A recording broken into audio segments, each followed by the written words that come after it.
हाय, दिल की बात गिल्टी के साथ मैं हूँ मोहिती। चैनल का नाम सुनकर तो आपको पता ही चल गया होगा कि ये वीडियो किसके ऊपर है। इस चैनल को शुरू करने का मेरा मकसद यही है कि हम अपने जीवन में बहुत कुछ ऐसा कर जाते हैं या बोल जाते हैं जिससे हमें बाद में अफसोस होता है या ना चाहते हुए भी किसी के गुनहगार बन जाते हैं। और दिल की बात ना बोल पाना ही एक घुटन और गिल्ट बनकर हमारे अंदर बस जाता है, जो हमें अंदर ही अंदर खाई जाती है। ये ऐसा प्लेटफॉर्म है जहां आप अपनी दिल की बात बिना झिझक के यहाँ लिख के भेज सकते हैं और अपने दिल को हल्का कर सकते हैं। तो चलिए, मैं हूं आपकी होस्ट। आज हम अपने एपिसोड का पहला दिन शुरू करने चलते हैं। तो आज जो एपिसोड है वो मेरा ही है, मेरी कहानी से है। तो कहानी है इस प्रकार। तो मेरे फादर सीआईएसएफ में जॉब करते थे, तो हम भी उनके साथ ही रहते थे। पापा तो ज्यादा टाइम ड्यूटी में ही रहते थे, तो घर का और बाहर का हर काम मॉम को ही देखना पड़ता था। जैसे बाजार जाना, हमें स्कूल छोड़ना, जो भी काम हो वो मॉम ही करती थी।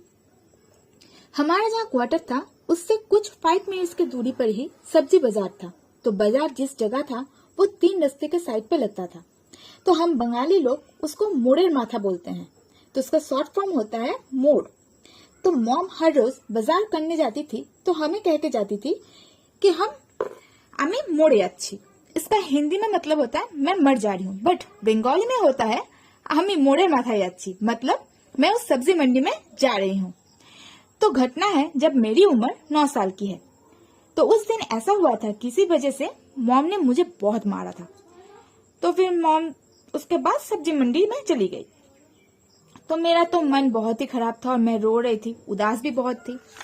तो उस मॉम के जाने के कुछ ही समय बाद एक अंकल आए जिसका नाम है अमित मंडल।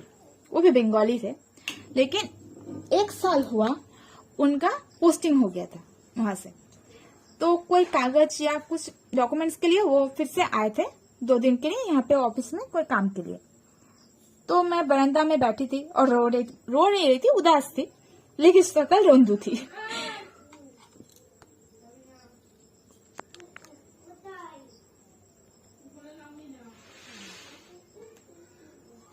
तो उन्होंने मुझसे पूछा, तो मैंने साइकिल में बेल बजा रहे थे तो उन्होंने बुलाया, फिर मैं गई। तो उन्होंने मुझसे पूछा बेटी कैसी हो। तो सच बोलूं तो मैं अमित अंकल को उतने अच्छे से नहीं जानती थी। तो मैंने भी सर हिला दिया, हाँ मैं अच्छी हूँ। तो उन्होंने कहा पापा कहाँ है। तो मैंने बोला पापा तो ड्यूटी में गए हैं।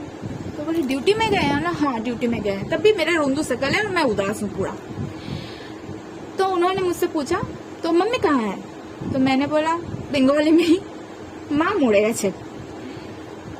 तो अचानक वो जैसे होता है ना, मतलब एक सदमा सा पहुंचना, वैसे हो गया। अंकल सोचने लगे कि ये कैसे हो गया, इतनी जल्दी ऐसा कोई खबर तो नहीं मिला। तो मुझे तो समझ में नहीं आया कि अंकल ने क्या सोचा होगा। मैं वहीं पर खड़ी हूँ और वैसे उदास शक्ल से लेके देख रही हूँ उनकी तरफ। तो मैं देख रही थी उनका चेहरा पूरा उदास हो गया। तो मुझे तो समझ में नहीं आया, क्योंकि मेरे ख्याल से तो मैं कोई गलत बात नहीं कही।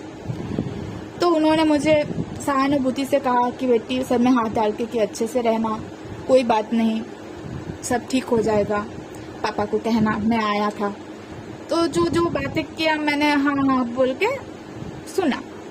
फिर वो जब साइकिल लेके घूमने लगे उसी वक्त एक चीज हो गया। जब वो सब कुछ बोल के जब साइकिल लेके जाने वाले थे, क्या देखते हैं सामने से मेरी मॉम बाजार की थैली लेके आ रही है। उनके शक्ल देख के ऐसा लग रहा था कि मानो उन्होंने अभी जिंदा कोई भूत ही देख लिया होगा। मतलब वो जस्ट शॉक कि मतलब क्या हो गया। अभी तो मैंने सुना कि ऐसे कुछ हुआ है, फिर अभी वो सामने से आ रही है। तो मेरे अंदर तो कुछ चेंज नहीं आया, मैं तो जैसे थी वैसी हूँ। तो मॉम आई तो अंकल ऐसे उनको देख रहे थे, मतलब शॉक्ड हो गया था लिटरली। तो मॉम ने कहा क्या हुआ, आप आए, कब आए, कैसे हैं, चलिए अंदर चाहिए। वो बात करने के हालत में भी नहीं थे। तो थोड़ा सा नॉर्मल होने के बाद उसने बोला आप कहाँ गई थी। तो बोले क्यों, सब्जी बाजार करने गई थी। तो बोले आपकी बेटी ने मुझे कुछ कहा। तो फिर उन्होंने बात को चेंज कर दिया। तो चेंज करने के बाद बोला ठीक है मैं बाद में आऊंगा आप अच्छे हैं? बोला हाँ। बोला आप कितने दिन के, मम्मी ने पूछा कितने दिन के लिए है? बोले मैं आज ही शाम का ट्रेन है शायद, चला जाऊंगा। तो फिर उनसे कभी मुलाकात नहीं हुई, जाने के पहले वो मेरे तरफ देख रहे थे, तो उनसे और बात कभी नहीं हुई क्योंकि वो पोस्टिंग चले गए थे दूसरी जगह पे। सो अगर अमित अंकल आप कभी सुन रहे होंगे तो आई एम सॉरी, बट मेरा कोई इंटेंशन नहीं था आपको ऐसा कुछ बोलने का या आपको शॉर्ट करने का। मेरा मतलब तो वही था जो मॉम मुझे हर रोज बोल के जाती थी। तो चलो ऐसा ही कुछ इंसिडेंट हो गया था, ठीक है। तो आज के लिए इतना ही, एक मजेदार कहानी से आज का पहला एपिसोड शुरू हुआ एंड खत्म हुआ। आपको अगर अपनी जिंदगी का कोई भी किस्सा, हंसी मजाक या जो भी है, आप अगर बोलना चाहते हैं तो आप मेरे ईमेल आईडी में और इंस्टाग्राम में मैसेज कर सकते हैं। मैं आपकी स्टोरी अपनी जुबानी में आपको पढ़ के सुनाऊंगी। Thank you so much.